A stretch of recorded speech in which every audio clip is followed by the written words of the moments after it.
then we have to be clear, concise, and compelling in what we communicate to the American people. And what I will say is what I have continued to say is that the president has betrayed his oath of office. He's betrayed the American people. He's betrayed the United States Constitution.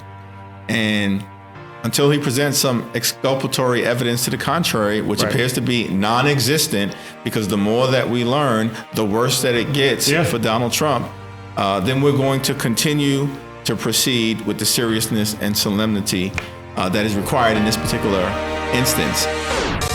If you believe we can change the narrative, if you believe we can change our communities, if you believe we can change the outcomes, then we can change the world. I'm Rob Richardson. Welcome to Disruption Now. Welcome to Disruption Now. I'm your host and moderator, Rob Richardson. We like to disrupt common narratives and constructs on this show, and we're honored today to have Congressman Hakeem Jeffries from the 8th Congressional District in New York. Good friend of mine. I also want to say he is a member of Kappa Alpha Psi, yo. So, but he's done a lot of great work. He's doing a lot of great work. Really having a great impact, and I just want to say it's an honor to have him on this show. It's an honor to be here. Good to see you. So let's get right to it. This is a crazy time, crazy environment to be in politics. And why did you get into this arena of public service and put, yourself and your family in this? Because this is a lot to put yourself through. What moves you every day to want to do this? Well, I was born in Brooklyn Hospital, raised in Central Brooklyn by two working class parents. They did a phenomenal job in sacrificing to make sure that my younger brother, who is in Ohio, as you know, as well, teacher at Ohio State University in history department, is raising his family there. But my parents wanted to make sure that my younger brother and I had the best shot at pursuing the American dream. So did the Central Brooklyn community where we were raised, the Cornerstone Baptist Church. And after I graduated from law school, I knew that I wanted to use my law degree and the skills of training, the experience that I had in some way to give back to the communities where I had been raised, and eventually decided that I wanted to do advocacy in part as a public servant, as a member of the state legislature. Ultimately, I was elected to the New York State Assembly, served a few terms there, and then had the opportunity to come serve in Congress. And it's been, the highest privilege in my life. These are challenging times. Yeah, they are. My first 4 years in Congress, Barack Obama was president. We've obviously transitioned in a very different way to a very different individual. Yeah, I would say so. That's a big change. And people back at home have said, well, how do you go from Barack Obama to so-and-so who's sitting in the White House right now? Right. And my view has been there was no better time to be in Congress than serving alongside Barack Obama. But there's no more important time than right now dealing with what's coming out of 1600 Pennsylvania Avenue with Donald Trump as president. Right. And I want to talk more about that, but let's talk about things you've accomplished, because people can just assume that the only thing that's been done is that we've been fighting, but Democrats have been fighting with Trump, but it's not true. And you've actually got some things accomplished. Particularly, I want to talk about the First Step Act and the process of getting there. I remember even some liberals criticizing people for working with Donald Trump to get this accomplished, which is amazing to me. But the First Step Act did pass, and it mattered, and there's real criminal justice reform. What do you think is the next step? That was obviously a good first step in taking criminal justice reform, and thousands of people out of jail is good. But I think we all know we have a broken criminal justice system. What's the next step? Well, as you've indicated, we do have a very flawed and broken, dysfunctional criminal justice system. In 1971, when Richard Nixon declared a war on drugs, there were less than 350,000 people, I believe, who were incarcerated at the time. Yep. Today, there's 2.2 million. More than any place in the world. More than any other place in the world per capita, including China and Russia combined. Yep. Hard to believe, but go ahead. Hard to believe. Disproportionate amount of those folks, as you know, Black and Latino, of course, or from low-income communities of every race, including poor white communities. Yep. And a significant number of those individuals, nonviolent drug offenders. Yeah. And so we came together in the last Congress and said, we have to do something about overcriminalization in America and the mass incarceration epidemic. And we passed the First Step Act, which was meaningful criminal justice reform, as a down payment on breaking up this system. And the question for us now is, where do we go from here? I think the ultimate goal has to be, particularly at the federal level, some folks will say that, well, the majority of people are incarcerated at the state level. That is true. A little less than 200,000 people incarcerated at the federal level. Thousands of people have gotten out as a result of the First Step Act. We want to continue to bring that number down. But I think the federal government, because of the 1994 crime bill, has a responsibility to do more. Agreed. Because that 1994 crime bill, where they allocated, I think it was $9 billion in money to the states. Correct. For prison construction. To incentivize criminalization of people, essentially. To incentivize the criminalization of people, and did it in very specific ways in saying, for you to get access to this money, we need to see truth in sentencing, 3 strikes you're out, mandatory minimums. So the acceleration of mass incarceration in America, because at the time I think there were about 900,000 people incarcerated in 1994, which has still dramatically increased, in part as a result of the crime bill. Yeah. So we have a responsibility, I believe, to reverse engineer the damage that was done. Completely agree. And that should be the objective as an end goal. And we can continue to take steps to move to that place as we travel along this journey. We had Lewis Reed from Cut 50 on the show to talk about his experience. I know you worked with him on the First Step Act, and he said an alarming statistic that even if they achieve their goal of cutting the prison population in half, which would be tremendous, we'd still have more people in prison than anywhere else in the world, which is just incredible when you just think about that and step back. Thoughts on how we incentivize prosecutors and others to think about how they fight crime, and not necessarily measuring it by the amount of convictions, but how justice is served. And second question, how do we humanize people in this process, and not just paint people as they went to prison, they got what they deserved. How do we humanize them through this process? Well, taking the second question first, one of the things that was so important about working on the First Step Act is because it was bipartisan in nature. Yeah. And if you're going to unravel the mass incarceration epidemic in America, the best way to do it is to depoliticize the effort around criminal justice. And the best way to depoliticize the effort is to partner together. Yeah. And so you had the left and the right, Democrats and Republicans, progressives and conservatives, the ACLU and the Koch brothers, the NAACP, and the Heritage Foundation, and all points in between, working together. The lead Republican sponsor, Doug Collins, is a conservative Republican from rural Georgia. Yeah. Partnering with me as the lead Democrat, and I'm from what's sometimes referred to as the People's Republic of Brooklyn. And we came together because it was an American problem that we're trying to solve on behalf of Americans, right? People who may have made a mistake, but have paid their debt to society. And now we have a responsibility to make sure that they can successfully re-enter society transformed, and in a way that reduces recidivism. That's good for them. That's good for the community. That's good for their families. And by the way, it's good for the taxpayer if you can dramatically reduce recidivism, because you can reallocate resources into other things to help everyday Americans. So that we were successful in the humanization aspect and pulling together a broad coalition. Right. And we need to build upon that. In terms of changing the mindset, talked about prosecutors who I think in many ways have been part of the problem. I say they absolutely have been. And, have looked at convictions as the end goal, not justice as the end goal. Just like, when they see us, that happened in New York. That's correct. That to me, when they see us, was an example of something that happens, and that we as Americans have said, this is what we accept because we think this is the way to keep people safe. And I think that just undermines justice. That's absolutely correct. And it tears at the social, economic, racial fabric of our society, particularly because African-American communities tend to disproportionately suffer from an out-of-control criminal justice system. When they see us was a classic example and a tragic example of that.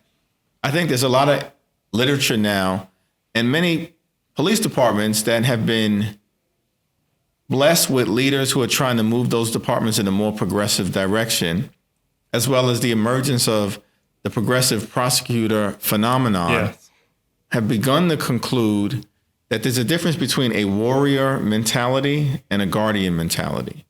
The warrior mentality views the community as the enemy, as if you are in a war.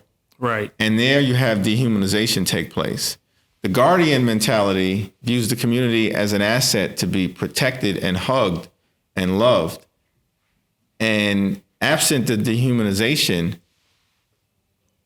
that exists with that type of approach, that we're there to be guardians of the community at the police level or beyond, then you start to see people through a different lens and to understand the humanity that exists amongst everyone. No, that actually makes sense. And getting people to understand that it has been very difficult, but we certainly have made progress. So, I want to thank you for what you've done there. So let's move a little forward.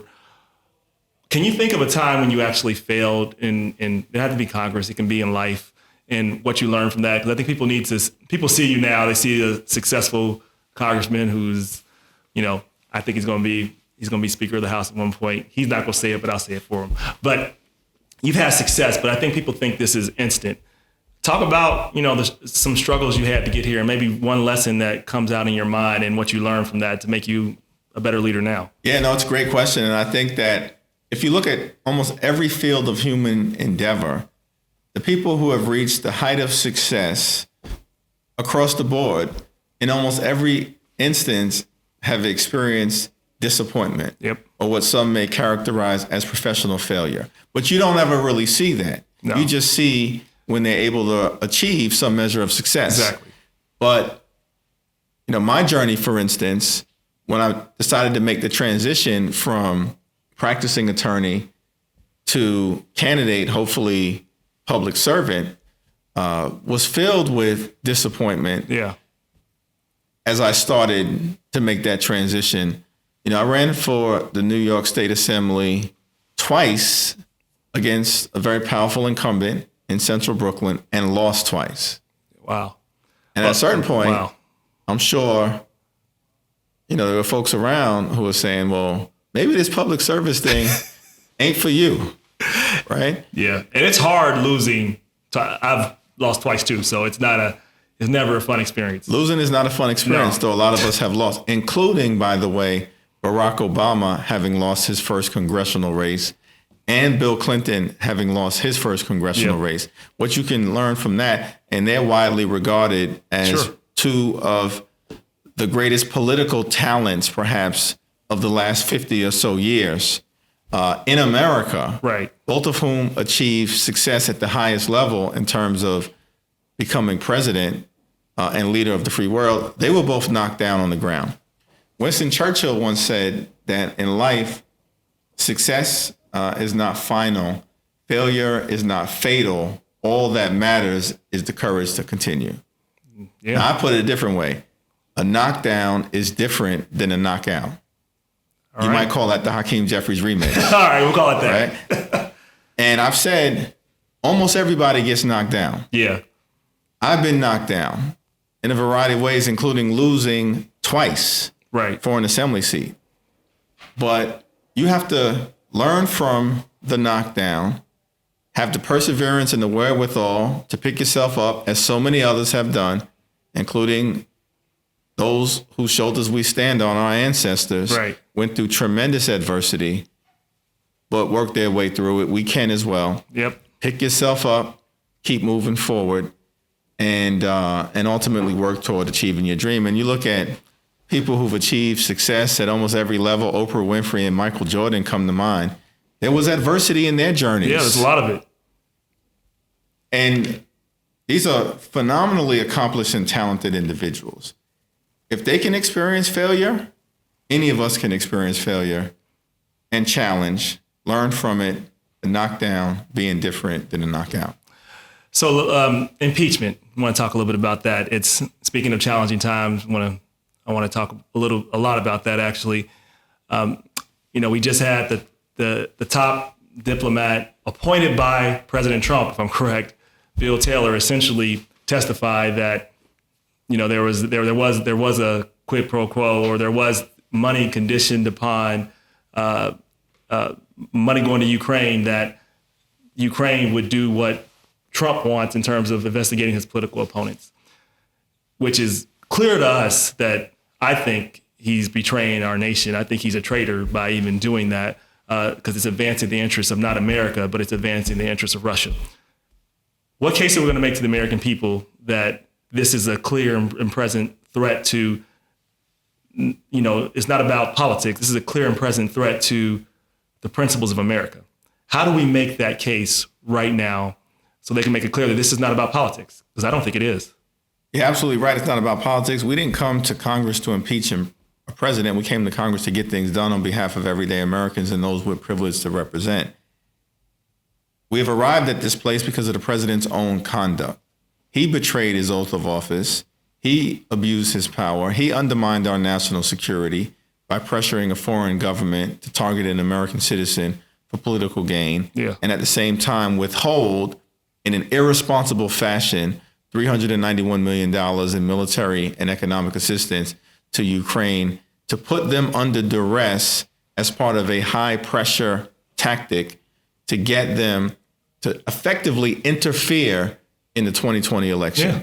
That is textbook abuse of power.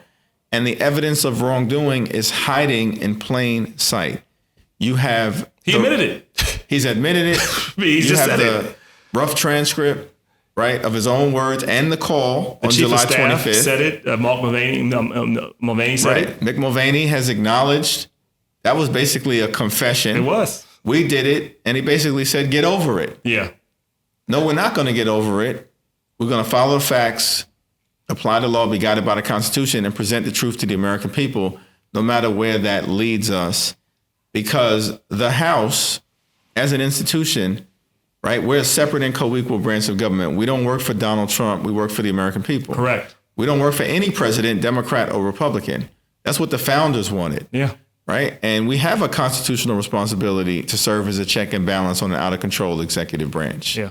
Because the founders didn't want a king. They didn't want a monarch. They didn't want a dictator. They wanted a democracy. Correct. And so what we're doing is defending our democracy in the manner in which the framers intended. We've got to do our constitutional responsibility, and we'll see where that leads us. So I would say that, this, to me, don't you think we have enough? I'm going to ask one question and follow up. Don't you think we have enough? I know you have to go through a process to get all the facts, but based upon what we have now, there is enough to impeach. Would you, with what we already have with Russia, with what we have clearly now that's matched up with what every single witness has said, that there was a, whatever you want to call it, quid pro quo, Don Corleone made him an offer he couldn't refuse, whatever you want to call this, he was using his power to make sure that he can go after a political opponent. Don't we have enough to impeach right now? Well, it's a good question, but we are going to respect the process that has been put in place by the Speaker, which is to allow Chairman Schiff and the Intel Committee, in partnership with the Foreign Affairs Committee and the Oversight Committee. Rest in peace, Elijah Cummings. Certainly will continue to draw inspiration from him. Absolutely. But those three committees, led by Adam Schiff and the Intel Committee, are going to complete their investigation. Yeah.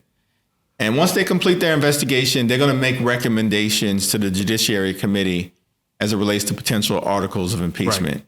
I will say, as I've indicated, the evidence of wrongdoing is hiding in plain sight. The president needs to make the case to the extent that he can that there's exculpatory evidence or information. But the timeline speaks for itself. Congress allocated $391 million in military and security aid to Ukraine because Ukraine is a friend, Russia is a foe. Correct. And this is helping Russia's interests. Russia wants to take over Ukraine for their own interests against the United States. There's no doubt about it. So let me ask this a quick question. I think this is important for people to understand. I understand there's a process to impeachment. So I think a more important question is framing the narrative. Because what we know that Republicans today stormed the investigation. They stormed a private deposition because they're willing to create a headline to make it seem like they're being locked out, right?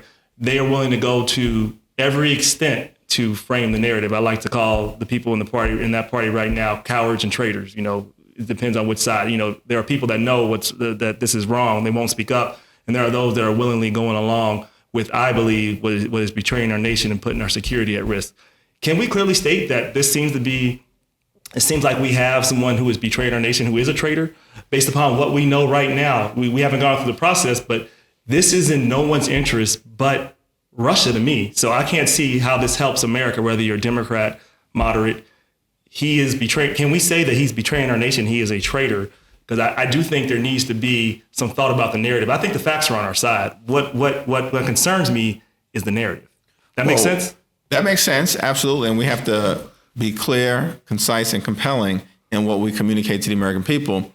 And what I will say is what I have continued to say is that the president has betrayed his oath of office. He's betrayed the American people. He's betrayed the United States Constitution. And until he presents some exculpatory evidence to the contrary, which appears to be non-existent, because the more that we learn, the worse that it gets for Donald Trump, then we're going to continue to proceed with the seriousness and solemnity that is required in this particular instance. The president effectively turned the Oval Office into the Trump 2020 re-election campaign headquarters. What his behavior has shown is that he's willing to do anything to elevate his own personal political interests and subordinate our national security interests, right? As you've pointed out, Ukraine is a democracy, Russia's a dictatorship. Ukraine is currently under invasion by Russian-backed separatists in Crimea.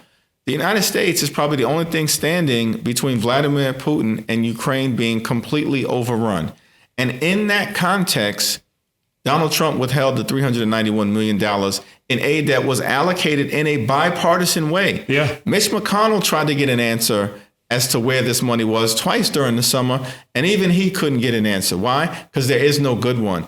Donald Trump was doing this to try to target someone who he viewed as a political threat, undermining the very fabric of our democracy. Well, and I think so. Explaining that to people in a way that is clear, because I think people, and they have unfortunately been successful in getting people to accept some level of corruption. I think they say, this is politics. There's always some quid pro quo. People are doing this because this is what politicians do. And at least, like, he's being honest about it. That's what people are saying. I don't agree with this. It's like, well, if he honestly took money from me and told me that he did it, then is that okay? We just let him commit the crime? That doesn't matter to me. But I believe Democrats in the House need to really understand that I don't think the corruption argument is going to work. I think we have to really get to the fact that what you're saying and beginning to say that he is betraying our nation, he is, and making them understand that this is not about politics. If he can target, it's Joe Biden right now, but in the future maybe it's you, or maybe he doesn't step down because when there's no rule of law, he can do anything. That he can do anything. And other people need to know that what's at stake is the very idea of America. Well, that's correct. And you have hundreds of national security professionals who worked in both Republican and Democratic administrations who have said the impeachment inquiry is justified. And this was early on. Right. And the information here is disturbing in the context of the abuse of power the president engaged in and the undermining of our national security. Yeah. And we've been very clear that when there's a president engaging in out of control behavior, willing to undermine the safety, security, and well-being of the American people, then the entire republic is at risk of falling apart. Isn't that fair? I mean, like, I only say that because Joe Walsh, I say this because I think language is important, and I wouldn't come to this conclusion now. At the beginning, but now I think after a clear pattern of Russia, the Mueller investigation, I read most of that boring report, but it was very disturbing. And this is a clear pattern that this is trying to advance the interests of Russia. Whether it's intentional or not for Trump, it is advancing Russia's interests. And this is, as you say, betraying our nation. And that seems pretty close to being a traitor, like Joe Walsh said. Is there a reason you think why Democrats are hesitant to say that? Well, about I haven't Trump? Followed Joe Walsh closely in terms of his perspective on this. Well, he just said that. I just want what do you? I just. But what think, I will say, listen, I think that we shouldn't get caught up in throwing rhetorical firebombs at the president of the United States of America when we're in the midst of an investigation that needs to be serious and solemn. Sure. And all we have to do is present the truth to the American people. The story speaks for itself. The evidence of wrongdoing is hiding in plain sight. The American people are smart enough to draw their own conclusions. Though we can frame our perspective, and as we've said, this is about betrayal, this is about abuse of power, this is about national security, this is about the integrity of our elections, and fundamentally, this is about the United States Constitution. No, I agree. It's about the United States Constitution and undermining the rule of law. I think we got to hammer that over and over and over again. It is a serious investigation. Let's say if you get to that point and you get past that, I guess that's the next step, because it's what we know is it's sunny right now in DC, but in Trump world, it's raining. And people will believe that because it will be fed to them over and over and over and over again. The only thing I have to say, and this is not to you because you have been out there, but I think it's just, I think I share a general frustration that you'll hear out of many. We need to speak with as much conviction on the truth as they do for absolute made up lies. And I think doing that will make sure that the people, because the American people are not going to be able to understand it. Not that they're not smart. It's just that no one has time to look through the 15-page report today of Bill Taylor's testimony. If they look through it, it's really clear, right? If you take the time, there's no doubt in my mind that he laid out the case that this is a clear and present threat to the United States of America, the person in this office. That's what's going on. And notwithstanding the fact that you have somebody like Bill Taylor, 50 plus year career, who's a Republican appointed by him, who's an appointee of the Trump administration and a previous Republican appointee, someone who was a West Point graduate, someone who was a Vietnam War veteran, and yet you have Republican members of the House of Representatives who are part of what I refer to as the cover-up caucus, running around Capitol Hill, behaving like fools in order to tap dance for the puppet master at 1600 Pennsylvania Avenue, tells you what you need to know about the shenanigans on the other side of the aisle. Our view is we're not going to get into the theatrics because we have a responsibility really just to follow the facts as they exist. That's disturbing enough. Yes. Apply the law, be guided by the Constitution, and speak truth to power and bring the truth to the American people. No, I agree. And I am hopeful based upon the American people, but I'm also understanding that who you're up against in terms of their ability to distract, their ability to divide should not be underestimated. And I just think that's really important to keep in mind. It's the reason why, when Bill Taylor had the testimony the other day, he brought up like, oh, this is a lynching. Like he did that.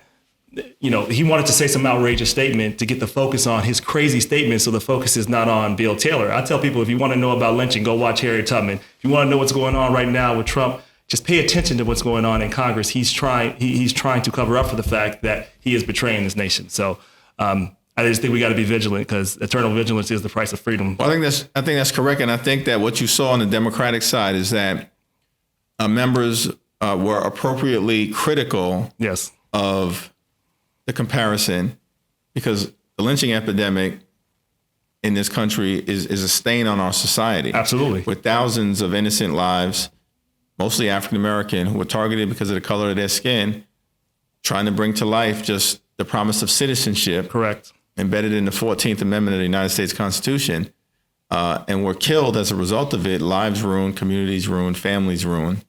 And to make that comparison, obviously, is historically ignorant. Yeah. Fans the flames of race baiting that the president has been good at. And we were appropriately critical. You were. But we also, at the same time, made sure to point out this is designed as a distraction. You guys did a great job. The media followed him, though.